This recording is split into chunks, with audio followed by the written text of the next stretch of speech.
daar zijn we weer met een nieuwe vlog in week 18. Ja, zoals je ziet, ik sta hier voor de nieuwe kars. En leuk om te vertellen dat de Ruiter Experience Center gaat vanaf 24 mei ook komkommers telen. Dus, maar nu eerst even weer terug naar de tomatengewas.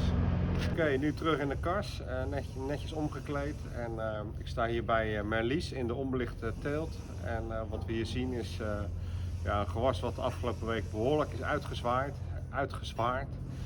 En ja, dat komt vooral doordat we vrij veel geoogst hebben en dat we toch een kast hebben die ook een beetje inslag heeft om snel vegetatief te worden. Dus, maar over het algemeen staat het nog behoorlijk generatief erop, maar wel met een zware kop. Als tweede in de onbelichte teelt hebben we de Marinies. En de Marinies, wat je ook ziet, die is zelfs nog een tikje zwaarder, erger uitgezwaard als de Merlies. Daarnaast is het zo dat we hebben natuurlijk dit jaar wat rustiger geteeld als andere jaren. En de productie ligt precies 1 week achter op vorig jaar. Oké, als derde in de onbelichte teelt de Grandies. En ja, hier zie je ook een wat zwaardere plant, zeg maar, ten opzichte van vorige week. En ja, ik denk nu met de verandering dat je mooi de verschillen kunt zien tussen de 3 gewassen. Daarnaast is het zo dat ja, we hebben nog steeds een weer dat wisselend is qua zon en bewolkt. En we hebben koude nachten, dus wat we doen is we gebruiken nog steeds het scherm om energie te besparen. Nu aanbeland in de belichte kars met als eerste de Merlies. En ja, wat je ziet is eigenlijk een gewas wat beter in balans staat als de onbelichte kars. En dat heeft ook met de leeftijd te maken. Het gewas is wat meer voldragen, dus dan hou je wat makkelijker je balans.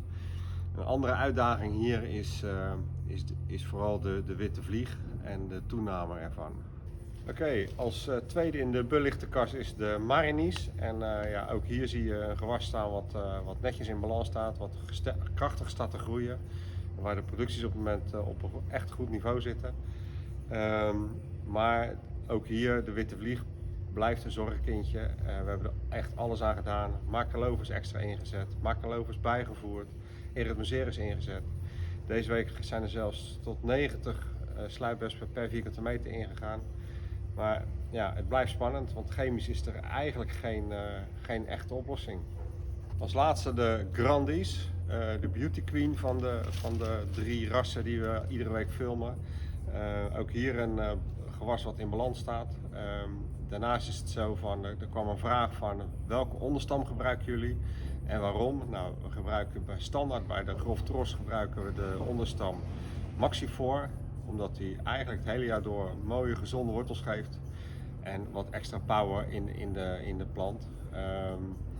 Voor het fijne segment gebruiken we vaak de DRO 141TX.